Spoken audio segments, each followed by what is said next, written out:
Well, let's bring you journalist and humanitarian worker Haneen Harara, who is in Rafah in southern Gaza. Appreciate you joining me. It sounds like one of the most vulnerable moments in a female's life when they're pregnant or waiting to give birth, and they're doing it in a situation where there's a collapsed health system. Many of the hospitals are closed. What are the conditions like for pregnant women?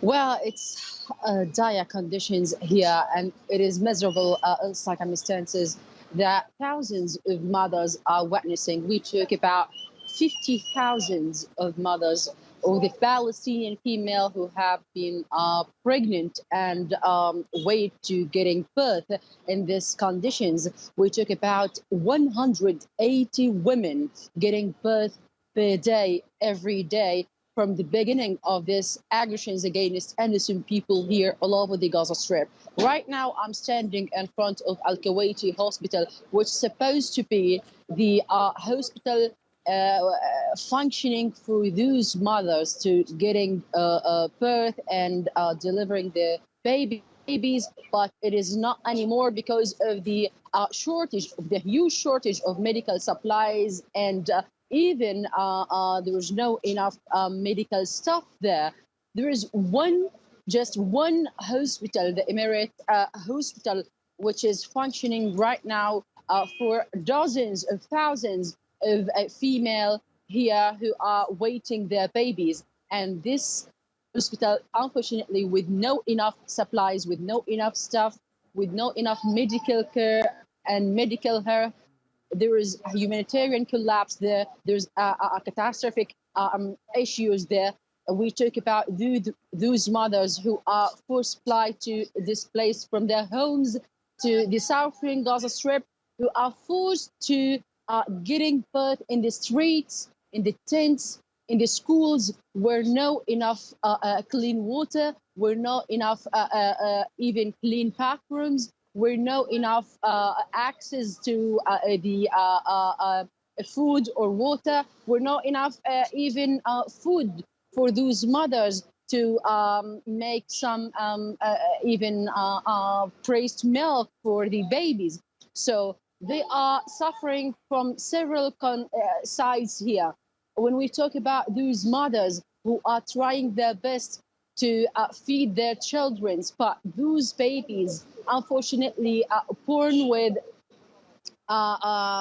we talk about deprived babies. Haneen, I just want to ask you, because you've detailed the obvious medical risks there, huge health risks for these vulnerable pregnant women. If they manage to overcome those, there is yet more problems, aren't there? As I understand, there have been hundreds of women in Gaza who've complained about not being able to find the most basic things, clothes for their newborn babies. Is that because of Israel's control of the borders, or are there just simply not enough supplies coming in?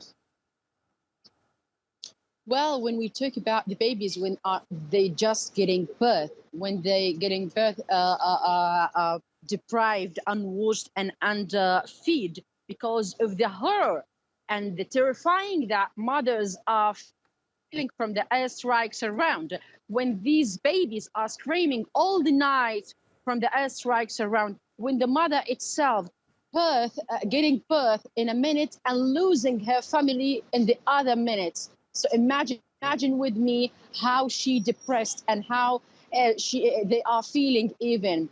And the other side, when the humanitarian aid entered the Gaza Strip, there is a huge shortage of the supplies of the healthcare. We, as a female, the Palestinian female here, as I witnessed several pregnant females here, they are just suffering even from the sanitary supplies, the hygiene items, which is not even available even in the humanitarian aid which is entering the Gaza Strip. So it is a huge supplies, a collapse, a humanitarian collapse in the schools, in the tents, in the streets. Those mothers who are forced to deal with this hard circumstance, hard conditions there in tents, where many mothers have no choice to cover their newborn babies. So they